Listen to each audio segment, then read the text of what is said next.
So, greetings from Tokyo. I hope you're well. I received questions from two persons out there. So, Tim Holm and Matt from Neon Nights. So, thank you very much, the two of you.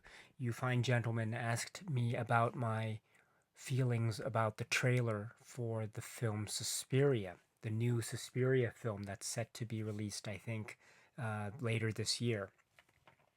Now, Tim, you had expressed enthusiasm about the trailer, whereas Matt, maybe you had some reservations about the trailer, although you held out hope that the film, the ultimate film, would not disappoint. I can say that I'm sympathetic to both of those viewpoints. On the one hand, I do understand Matt's reservations about remakes in general. I don't like remakes of late. So, for example, maybe a year ago, I think the Murder on the Orient Express film was made by Kenneth Branagh. I love the book, and I love the Sidney Lumet film from 1974, I think, with Albert Finney and Lauren Bacall, Ingrid Bergman, Sean Connery, Vanessa Redgrave, etc. I love that film so much. I was disappointed with the remake, or the new adaptation, I should say, by Kenneth Branagh. I think its heart was in the right place, but ultimately it disappointed me anyway. I can also think of an example of like Tinker Tailor Soldier Spy. Do you remember that film from a few years back?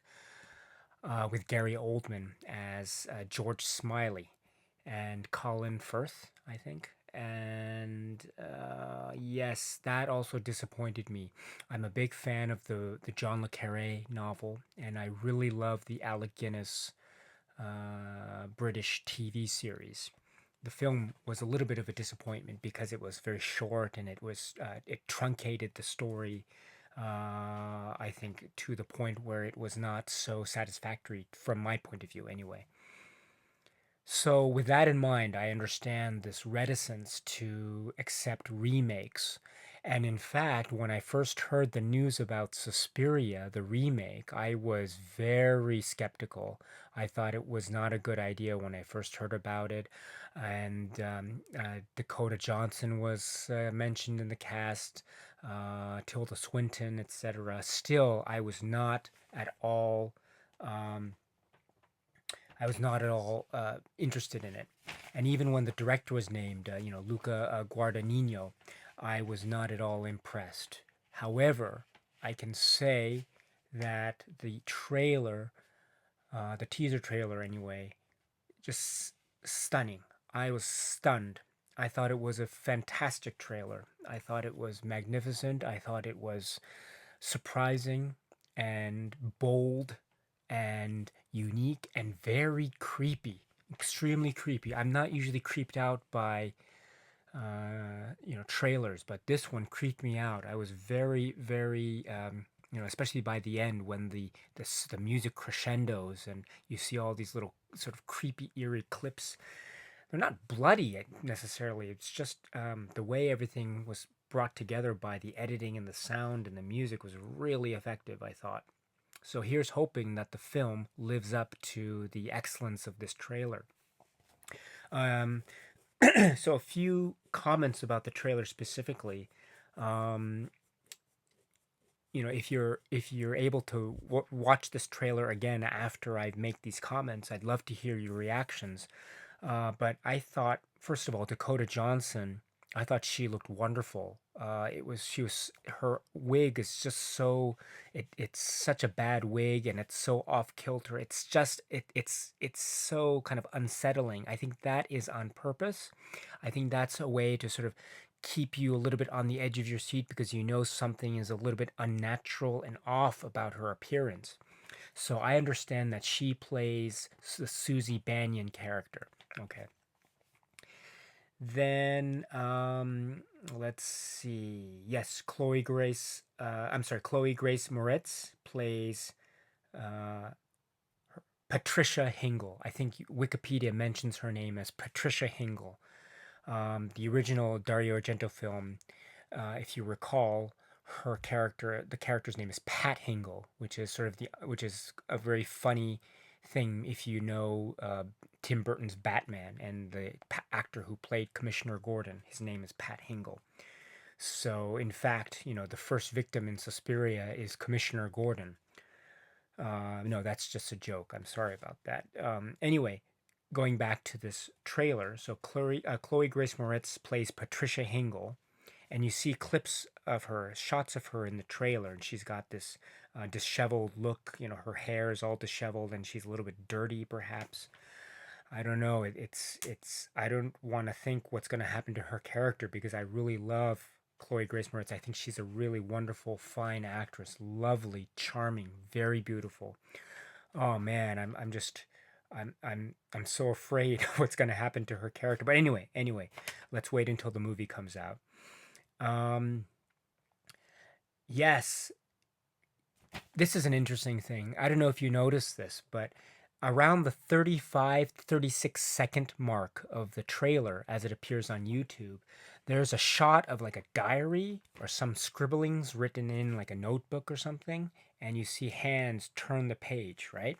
Now, if you look closely, you can see the words scribbled on the diary, right? Mother Tenebrarum, Mother Lacrimarum, and Mother Suspiriorum.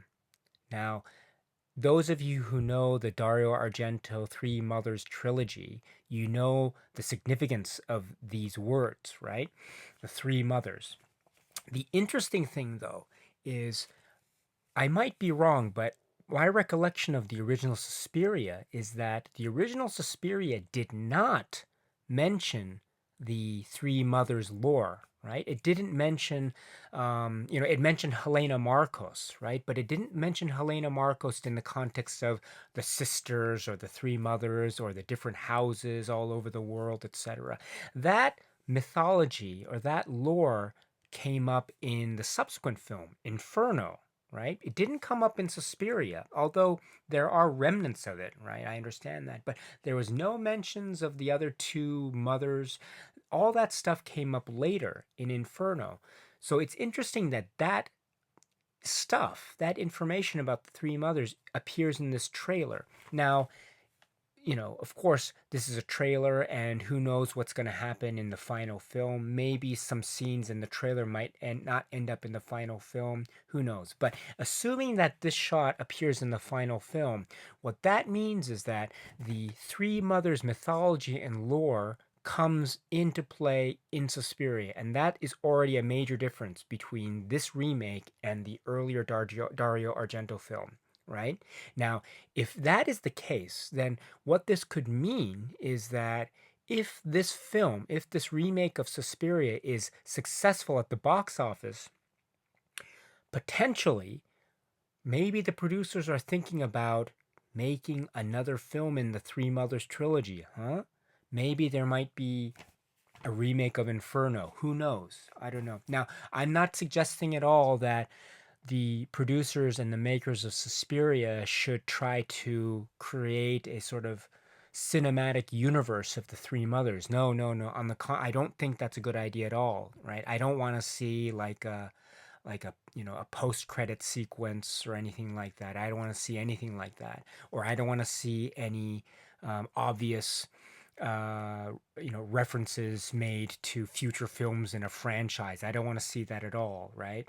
I don't want to see, like Han Solo's dice in like they appeared in Last Jedi in order to reference a film that's going to come later, Solo. I don't want to see any kind of pandering like that.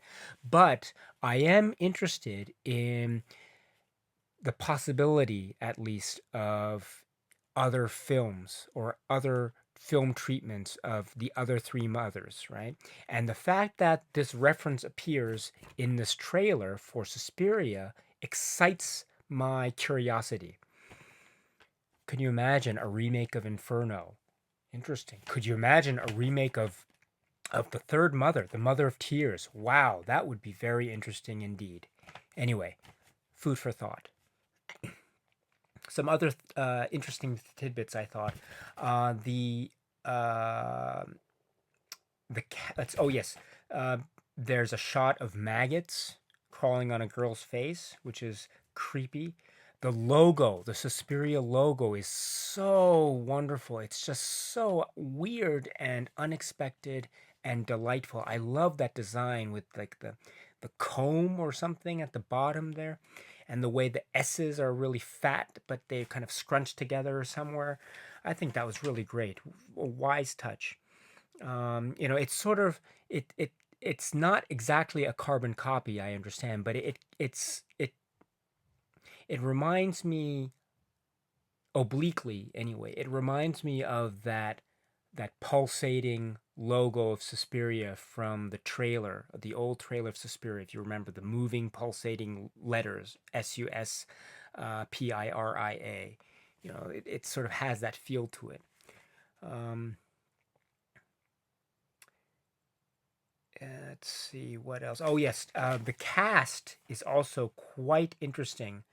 Um, you have some really famous actors and actresses in this film, at least according to the Wikipedia cast page. So you have Angela Winkler. So she's famous for being in the film The Lost Honor of Katharina Blum. You have Sylvia Testud, and I know her from the film Murderous Maids. And the one that's really intriguing to me is Ingrid Coven. Now, Ingrid Coven, if you don't know, she was associated with many of the films of the German filmmaker Rainer Werner Fassbinder. And I think they were married for a little bit there.